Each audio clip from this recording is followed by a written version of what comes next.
निमित्त और नैमित्तिक कार्य ऐसे होते हैं। एक अपना सिद्धांत है, इसके पीछे विज्ञान है।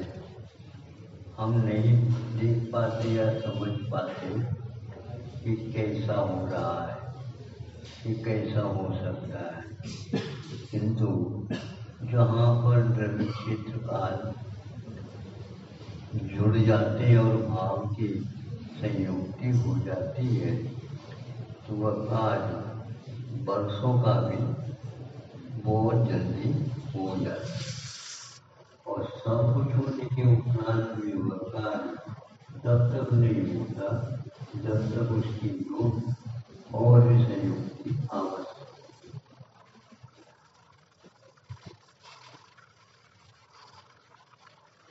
वहाँ समय आता है जब द्वारिका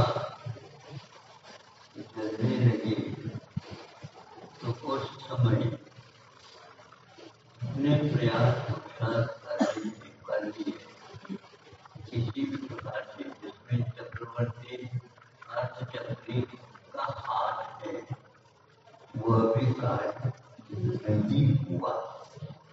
क्यों नहीं हुआ? वाचन कहते सबके यदि एक साथ सामूहिक कर्म बीच में आ जाता है और वह अशुभ है तो उसको कोई भी पालन नहीं सकता। ये संकट भी आ जाए उस समय के नजर आएंगे। हाँ, क्यों नहीं आएंगे? इसीलिए नहीं। इन सब कर्मों का आना जाना, देवों का आना जाना उसी काल में होता है जिस काल में पंच कल्याण काल हुआ। जब पुरुषार्थ किया किसी भी प्रकार से माता पिताओं को बचा दे, कृष्ण जी और बलराम जी दोनों बाद में पहुंच करके उनको ले आना, ले बाहर की ओर लाए निकाले, किंतु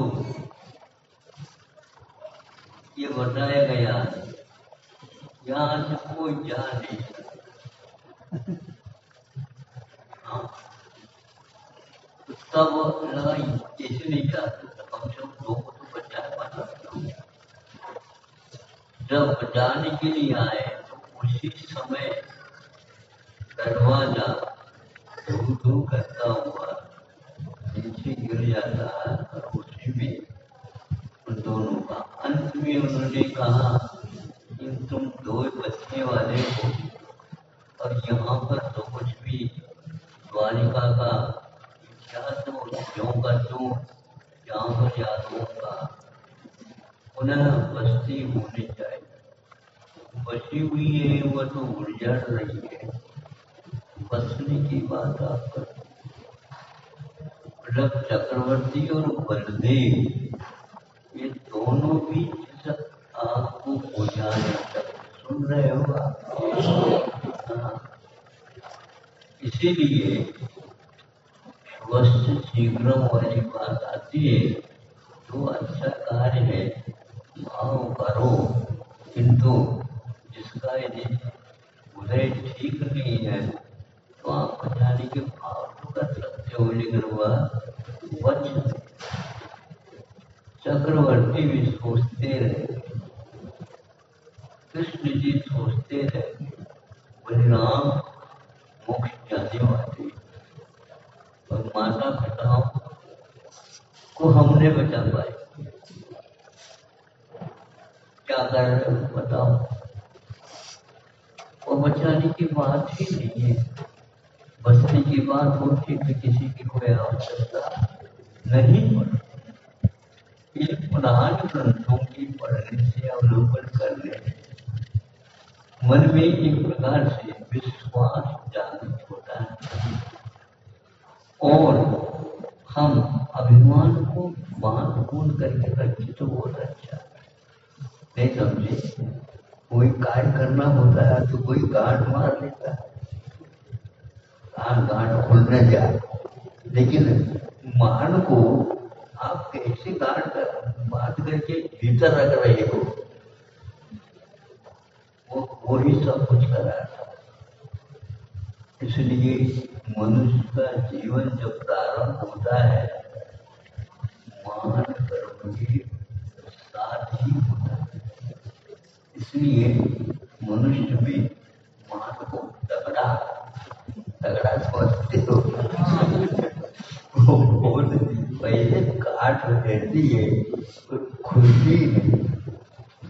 अच्छे अच्छे व्यक्ति भी के बहाव में बह जाते हैं, बड़े बड़े हाथी भी लुढ़कते उस पानी में चले जाते हैं। इसलिए इतना ही कहना था, यह बलदेव और चक्रवर्ती कृष्ण जी दोनों को याद करो, और वह दरवाजा गिरता हुआ राज दरबार का दरवाजा है, ऐसा नहीं छोड़ता।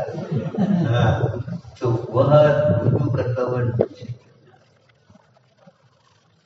और उस समय कहा जाता 2 बजे, तो कौन बजे की माता पर नहीं बजे, ऐसा वहां पर वो जो बचना चाहता है तो उनको भी पकड़ पकड़ करके उसी में लिए जाते थे। मतलब उनका भी उसके साथ कर्म बना हुआ था। इस प्रकार सोच समझ करके हमें कषायों का शमन करना यह हमारा कर्तव्य है। वही यदि साथी संगाती के लिए सुनाना चाहते हो सुनाओ, सुनाने से पहले स्वयं की गांठ खोल दो, तभी वो प्रभाव पड़ेगा।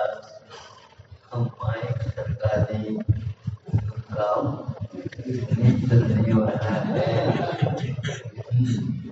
क्योंकि दूसरे की लिए नहीं, इतना तो कहना पड़ेगा। तीव्र कर्म के होने के कारण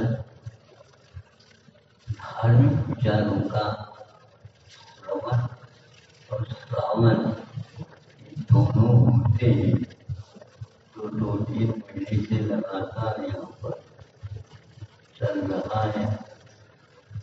आप लोग साथ ही साथ गतिविधियां भी प्रारंभ कर रहे हैं।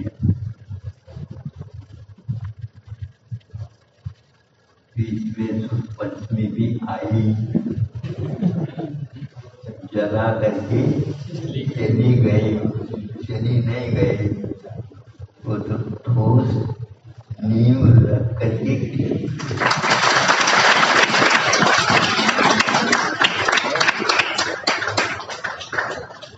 इसलिए कहा था ये गड्ढा भी गड्ढा नहीं, उसमें नींव रखी गई, और हजारों व्यक्तियों की भावना उसमें जीवित रहेगी, और मंत्रित होकर के वर्षान लाखों की जनता के लाभ के कारण बने। ये भावना